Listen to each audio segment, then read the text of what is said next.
Olá, boa tarde. Quarta-feira, 10 de julho de 2019. O Ministério da Educação divulgou o resultado do FIES Juro Zero e do PFIES, o empréstimo feito a um banco privado no segundo semestre. Os interessados podem fazer a consulta através do site, que é o fies.mec.gov.br ou da própria faculdade. Selecionados na modalidade FIES Juro Zero, devem fazer a inscrição no período de 10 a 12 de julho. A modalidade com juros zero é para os candidatos com renda mensal familiar por pessoa de até 3 salários mínimos. Saber agora de outros destaques da edição de hoje do Jornal da Assembleia. Desfile cívico-militar comemorou 87 anos do início da Revolução Constitucionalista de 32. O governador João Dória comemora o pacote de privatizações que devem acontecer no segundo semestre. Frente Parlamentar em Defesa do Setor de Energia e Barragens discutiu as obras e os riscos da represa de Pedreira, interior do estado. A partir de agora, no Jornal da Assembleia.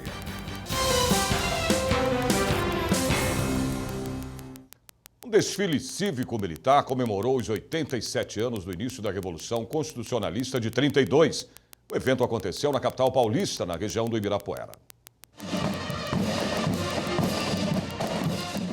Com trajes de gala, policiais militares conduziram 6 urnas com as cinzas de combatentes. Elas foram depositadas no monumento Mausoléu ao Soldado Constitucionalista. O desfile, acompanhado de perto pelo governador em exercício, Rodrigo Garcia, além de várias autoridades e parlamentares, contou com grupamentos da Polícia Militar, Civil e das Forças Armadas. Importante a gente relembrar a história, entender por que chegamos até aqui, né, e nos preparar para o futuro. Para muitos, 9 de julho é a data mais importante da história do estado de São Paulo. Estou vendo muitas crianças, muitas pessoas. Eu ia trazer meu filho, mas no final, com esse frio logo cedo, aí eu acho que foi difícil para ele ver. Mas estarei sempre aqui, todos os anos 9 de julho, uma data importante para São Paulo. A chama que veio de 32 está acesa dentro de cada um de nós. A liberdade sempre em primeiro lugar, democracia e liberdade sempre em primeiro lugar. A Revolução de 32 teve como símbolo a resistência dos paulistas que lutaram contra a ditadura de Getúlio Vargas. A Revolução Constitucionalista de 32 traz à tona todo o amor que o povo paulista tem pela sua terra, pelo Estado, por todo o Brasil. Todo 9 de julho o movimento se faz presente aqui, eu sempre venho com eles, né, celebrar essa data, né, tão valorosa, tão típica para o paulista, o nosso 9 de julho. Sem o tradicional terno usado diariamente no Parlamento Paulista, deputado capitão Castelo Branco, do PSL, participou do desfile trajando o uniforme completo dos ex-combatentes de 32. O mérito é do Instituto Histórico Militar, é um órgão aqui de São Paulo que faz o resgate dessa história. Eles reproduzem o armamento, o mosquetão, todo o uniforme. As histórias vividas há 87 anos permanecem intactas na memória. Minha mãe fazia pão caseiro e dava uma fatia de pão, café. O soldado ficava feliz da vida. Dados oficiais dão conta de 934 pessoas mortas naquela guerra. O obelisco Mausoléu aos heróis de 32 guarda os corpos de muitos combatentes daquela época. Entre eles, 4 estudantes mortos na batalha: Martins, Miragaia, Drauzio e Camargo. E foi a partir da morte deles que o movimento teve início. As iniciais dos nomes dos estudantes, MMDC, passaram a ser o símbolo da luta de São Paulo por uma Constituição. A luta, que aquela batalha foi perdida, mas a guerra foi vencida, porque tivemos a Constituição estabelecida em 1934 com uma mulher deputada federal. E após o desfile militar, uma sessão solene aqui na Assembleia Legislativa comemorou o movimento constitucionalista de 1932. Os homenageados receberam a Medalha da Constituição, uma das maiores honrarias do Estado. O general Marcos Antônio Amaro dos Santos, que acabou de assumir o Comando Militar do Sudeste, foi um dos que recebeu a comenda. O 9 de julho e tudo que aconteceu, né, na Revolução Constitucionalista de 32 é modelo e exemplo para todos os brasileiros de amor à pátria, de civismo, e de amor à liberdade e à democracia. Então eu acho que isso é o que nós devemos reavivar a cada 9 de julho que comemoramos. Há 87 anos, autoridades, políticos e a população paulistana se uniam para lutar contra o governo provisório e pediam uma nova Constituição. Foram 3 meses de combate entre as forças federais e as paulistanas. O 9 de julho é considerado uma das datas mais importantes da história do estado de São Paulo. Após a extinção do Congresso Nacional e das Assembleias Legislativas, comandada pelo ex-presidente Getúlio Vargas, os 2 partidos que na época apoiaram a Revolução de 1930, o Partido Republicano Paulista e o Partido Democrático, se uniram e formaram a Frente Única, com o objetivo de lutar contra a ditadura. Influenciados por 4 estudantes, os paulistas foram convocados para diversas manifestações. A maior delas aconteceu na Praça da Sé, no dia 25 de janeiro de 1932 e levou 100 mil pessoas às ruas. Depois de 3 meses, as tropas de São Paulo e soldados do Exército que apoiavam a Revolução se viram sozinhos contra o restante do país. Apesar da derrota militar, a Revolução Constitucionalista é motivo de grande orgulho. A Lei 9497 de 1997 institui o dia 9 de julho como feriado estadual, sendo a data magna do Estado. Foi uma demonstração de patriotismo e de amor à democracia, ao contrário do que se falava, que diziam que era um movimento separatista, né? Poderia até se tornar se Getúlio Vargas não fizesse a Constituição.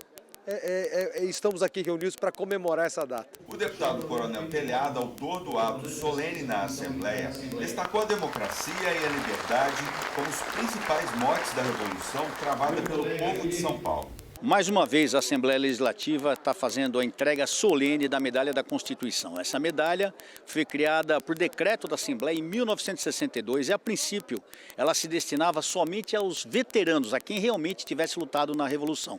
Mas, com o passar do tempo, eles foram morrendo, os pouquíssimos vivos hoje estão com mais de 100 anos. Então, essa medalha passou a ser entregue a autoridades civis e militares que se destacam nas suas atividades, que cultuam a história de 32. O nome do palácio aqui é Palácio 9 de julho, que é justamente hoje, dia 9 de julho, que nós estamos completando 87 anos do início da Revolução de 32. Então, parabéns a todos os recipiendários, parabéns à Assembleia por mais essa homenagem aos cidadãos de São Paulo.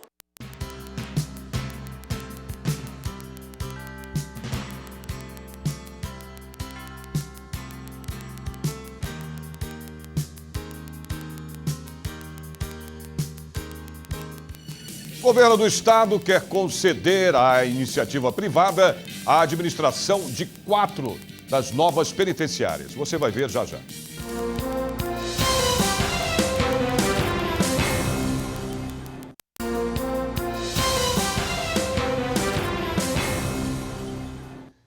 No início do segundo semestre, o governador João Dória já comemora o saldo das empresas que vão para o pacote de privatizações. Aqui no parlamento, a inclusão do complexo do Ibirapuera e do zoológico, Simba Safari e Jardim Botânico ainda divide opiniões. Mas há quem defenda que outras empresas precisem ir para a iniciativa privada, que é o caso, por exemplo, da Sabesp. Logo no começo do semestre, o governador João Dória anunciou que o Zoológico de São Paulo, o Zoo Safari e o Jardim Botânico, na zona sul da capital paulista, passariam à iniciativa privada.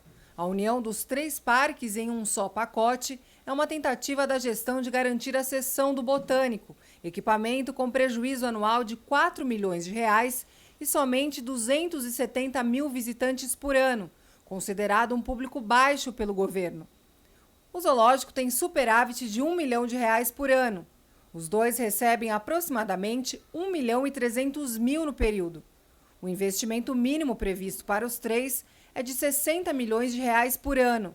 A empresa vencedora será responsável pela manutenção e gestão dos 3 locais por 35 anos. A parte de pesquisa dos parques vai continuar sob responsabilidade do governo estadual. Aqui na Assembleia, a deputada Marina Elou, da Rede, foi contra a decisão. É um projeto que tem vários problemas, por exemplo, a gente nem começou a discussão porque, inclusive, falta colocar na concessão partes do complexo que não estão bem feitas.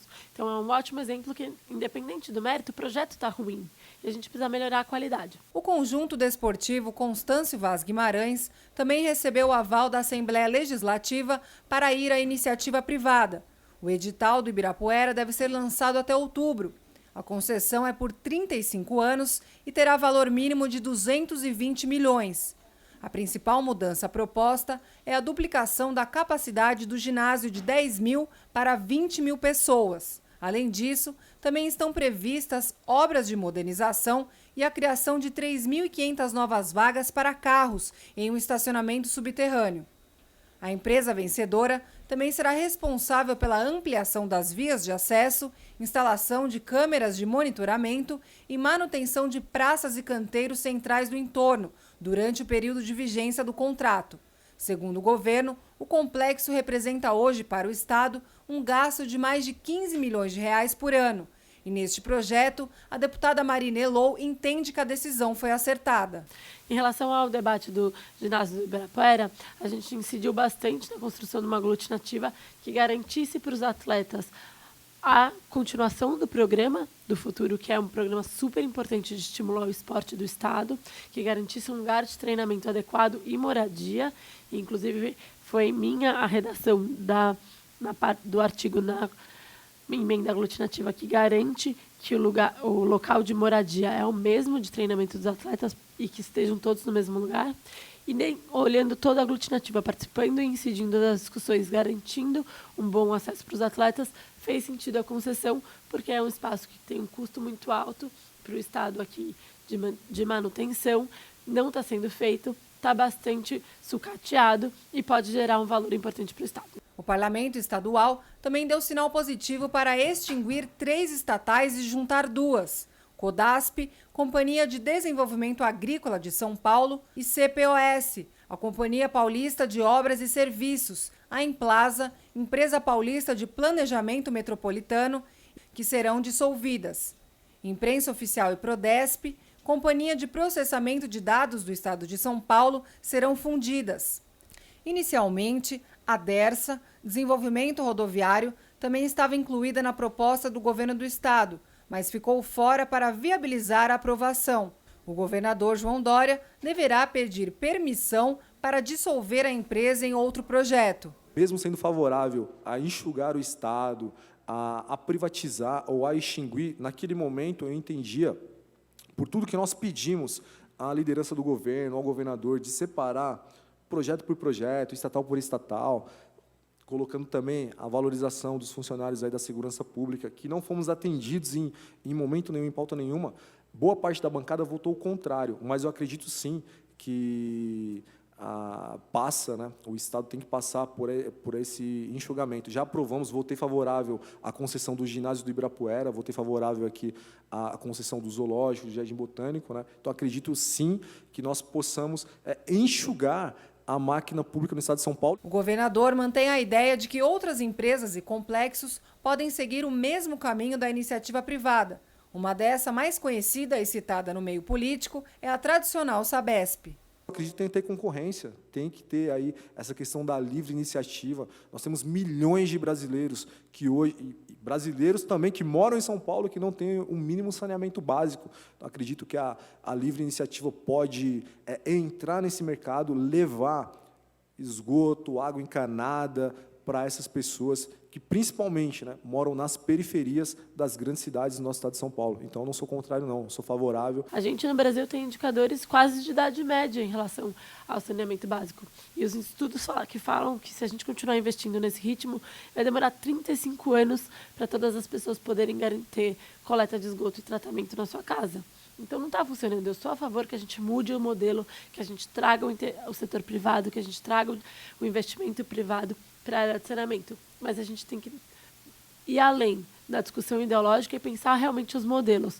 Como que a gente faz isso de uma forma que garanta que o serviço continue sendo público e universalizado. O governo Dória pretende conceder à iniciativa privada a administração de 4 das novas penitenciárias ainda em 2019. Para debater esse assunto, a deputada estadual Janaína Pascoal, do PSL, realizou aqui na Assembleia uma audiência pública. Pioneira no país, a Secretaria de Administração Penitenciária foi criada para garantir aos presos condições dignas e justas de retorno à sociedade, oferecendo um sistema carcerário em um Estado democrático fundamentado nos princípios de humanização das penas. Desde 1995, quando começou a atuar para minimizar o problema da superlotação de carceragens e cadeias, a SAP implementa o plano de expansão de unidades prisionais. Os novos presídios têm como base projetos de engenharia que primam pelas condições de custódia dos presos, com foco na segurança e na ressocialização, e oferecem infraestrutura para atividades laborais e educativas. Representando a Secretaria, veio para o debate o Dr. Marco Antônio Severo Silva. Está vindo num momento extremamente oportuno de se debater a questão desses projetos do governo do Estado, de termos novos modelos, possibilidade de termos novos modelos aí na gestão prisional, trazendo um parceiro privado, tanto para investir como para estar conosco na gestão. A discussão também trouxe outros nomes de peso, alguns contra a proposta do governo. O país tem hoje 726 mil pessoas presas, segundo o último levantamento do Infopem, Levantamento Nacional de Informações Penitenciárias. É a terceira maior população carcerária do mundo, menor apenas que a dos Estados Unidos e da China.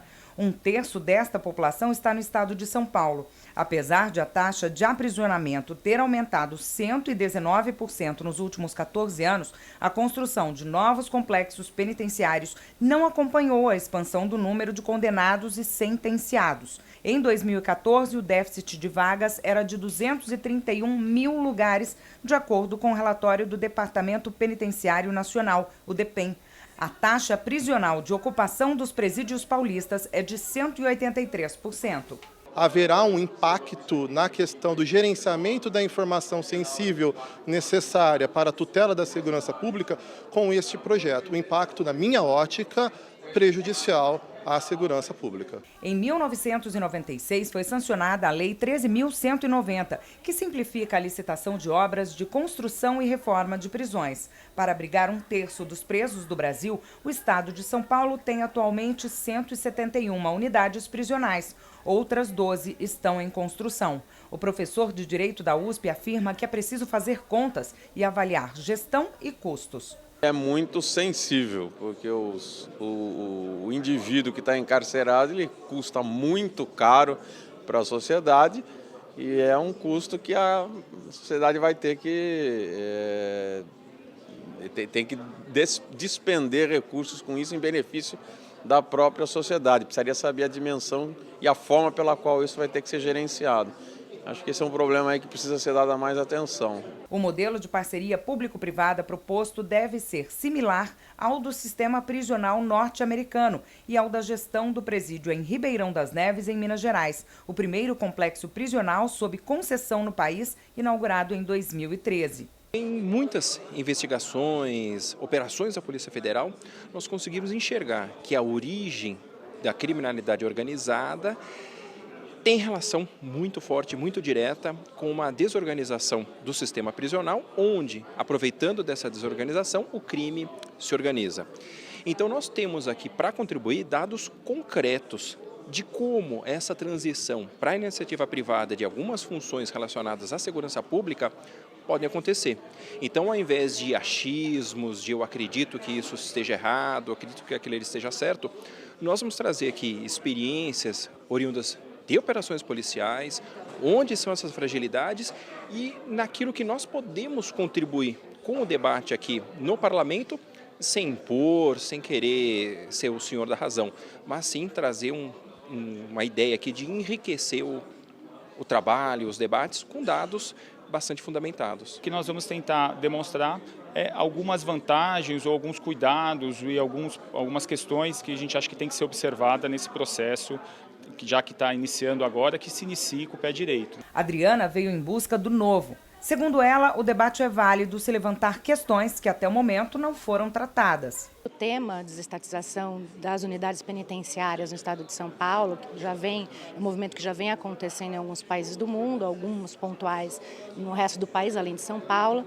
É uma temática complexa, mas que interessa a toda a sociedade civil, em razão até do número de jovens encarcerados no estado hoje. A iniciativa em promover a discussão foi da deputada estadual pelo PSL, Janaína Pascoal. O encontro também fez uma homenagem a Alvino Augusto de Sá, professor de Direito da Faculdade da USP, que faleceu no último dia 19, aos 77 anos. A importância do legado é deixar vivo aquilo que ele acreditava, né? Fazer com que a pessoa humana seja também reconhecida como um ser humano e não como um objeto.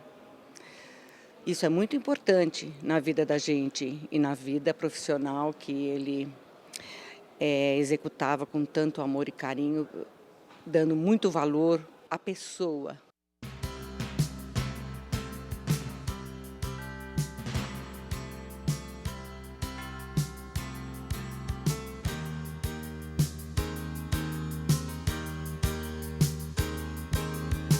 Frente Parlamentar em Defesa do Setor de Energia e Barragem discutiu as obras e os riscos da represa de Pedreira, que fica no interior do estado. Voltamos já já.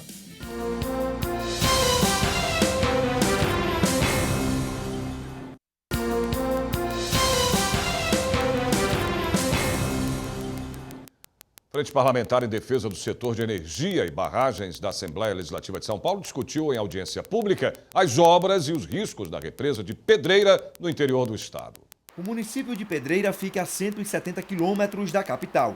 É aqui que está sendo construída uma barragem de 52 metros de altura e 700 de extensão. O projeto foi anunciado como uma possível solução para a crise hídrica da região, mas virou uma dor de cabeça para os moradores, principalmente depois do que aconteceu em Brumadinho, em Minas Gerais. O rompimento da barragem mineira em janeiro deste ano deixou mais de 200 mortos. A discussão começou porque o local da construção da represa fica a menos de 2 quilômetros aqui do centro de Pedreira. Em caso de uma tragédia como a que aconteceu em Brumadinho, a população daqui estaria em perigo. Inclusive, o governo federal chegou a classificar o projeto da represa de Pedreira como sendo de alto risco, depois do que aconteceu em Minas Gerais. A família do Ricardo mora no bairro Santa Rita, um local ainda mais próximo da área de construção. Sim, é o primeiro bairro, né, 700 metros dessa barragem. Né? Moram há mais já de 60, 70 anos, né? E é uma área que vai ficar em área de risco permanente. Né? Eles estão preocupados, né? Uma vida inteira lá e agora não sabe o futuro, não sabe o que vai acontecer. Né? Na Câmara Municipal da cidade, 4 projetos de lei já foram apresentados para estabelecer critérios para a construção de barragens no município. Um deles estabelece que a represa deveria ser construída a 9 quilômetros do centro. A prefeitura chegou a embargar a obra. O embargo foi respeitado um período. Depois, a Procuradoria do Estado entendeu que, por estar numa área rural, não necessitaria do alvará municipal. E nós temos leis que exigem isso. E aí, com essa discussão, nós achamos que, de forma institucional, o local adequado para dirimir divergências é o Poder Judiciário. A deputada Márcia Lia, do PT, coordenou a audiência pública que discutiu com os moradores os riscos da construção. Foram quase 3 horas de audiência. A população de Pedreira não quer essa barragem, porque a barragem não oferece a segurança necessária. Essa barragem, segundo os técnicos que tiveram aqui, ela é imprestável para aquilo que se propõe a ser. Ela não tem função, ela é um grande equívoco. Vamos fazer para o Ministério Público, para o Procurador-Geral, nós vamos fazer uma representação com dados técnicos, com todas as informações. Já combinamos com várias pessoas que estiveram aqui na audiência pública, mostrando passo a passo os equívocos dessa obra, dessa construção. É um desperdício de dinheiro público, é um absurdo o que está sendo feito aqui na cidade de Pedreira. O ex-presidente da ANA, a Agência Nacional de Águas, disse que a construção da barragem de Pedreira é um crime ambiental. Está sendo construída e vai inundar a área mais preservada da área de preservação ambiental da região de Campinas. Então ela vai causar um impacto na região mais protegida, vai haver desmatamento, vai haver inundação, vai haver deslocamento de toda a fauna que está lá e vai causar, sem dúvida nenhuma, um dano ambiental significativo. A depressão, antes associada aos adultos, agora atinge aproximadamente 8% das crianças de todo o mundo. Segundo pesquisa da Organização Mundial da Saúde, quase 200 milhões de meninos e meninas sofrem desse mal. O dia começa cedo para uma turma pequena que já tem rotina de gente grande. Pressão em casa, na sala de aula e o resultado ao final do dia é esgotamento físico. O assunto não é novo, mas os números recentes trazem um alerta para pais, professores e autoridades de um modo geral. De acordo com a Organização Mundial da Saúde, 1 em cada 5 adolescentes sofre com algum problema de saúde mental. A instituição estima que metade de todas as doenças começa aos 14 anos. O percentual acende um sinal de alerta por ser o dobro do registrado 12 anos atrás. Em 2007, esse índice estava em 4,5%. Não existem números precisos no Brasil. Especialistas avaliam que aproximadamente 8 milhões de jovens têm o problema.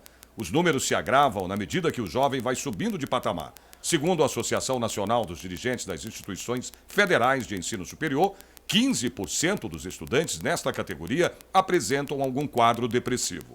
Um estudo da Universidade de São Paulo vai mais longe. Aponta que 41% dos estudantes de medicina brasileiros sofrem do mesmo mal. O relatório do Programa de Avaliação Internacional de Estudantes indica que os alunos brasileiros estão entre os mais estressados durante os estudos. São 56% nessas condições. O estudo envolveu mais de 500 mil de estudantes de 72 países. De todo o grupo pesquisado, os brasileiros ficam em segundo lugar, quando o assunto são as famosas provas.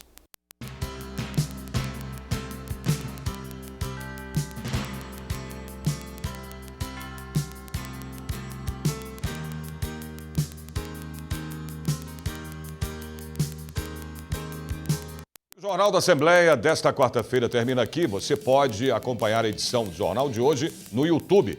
A gente se vê de novo amanhã a partir do meio-dia. Até lá e ótima tarde para você.